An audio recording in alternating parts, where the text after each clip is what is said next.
Hello, and welcome to Fluent Fun English. Are you ready to learn English in a fun and exciting way? Today, we have a true and amazing story about how goats help stop wildfires in California. Yes, real goats saving homes and protecting nature. This story will help you learn new English words, practice listening and reading, and enjoy real English. So relax, listen carefully, and let's begin this incredible journey together. About 4 years ago, a massive wildfire swept through a community near San Diego, destroying around 30 homes.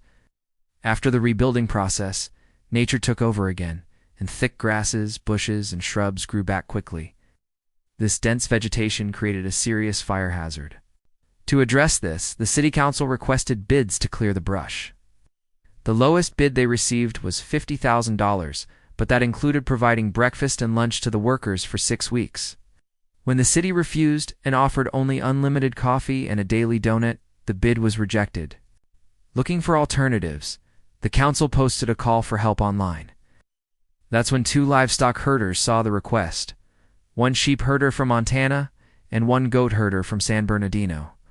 Both offered to do the job for just $25,000. The council chose the goat herder because he was located closer. Using goats to clear brush is an eco-friendly and effective solution, especially in rugged areas where machines can't easily reach. If all goes well, the goat herder and his team will be invited back every 3 years to keep the area safe and clean. The goat herder even joked that he might take some time to enjoy San Diego while his goats work. "I want to try hang gliding there," he laughed. "I just hope we don't crash, otherwise my goats would really miss me." Did you ever think animals like goats could help protect our homes from wildfires? Let me know your thoughts in the comments. And if you have any unusual or amazing animal stories from your area, please share them. Don't forget to subscribe and hit the notification bell so you never miss an exciting story about nature and animals.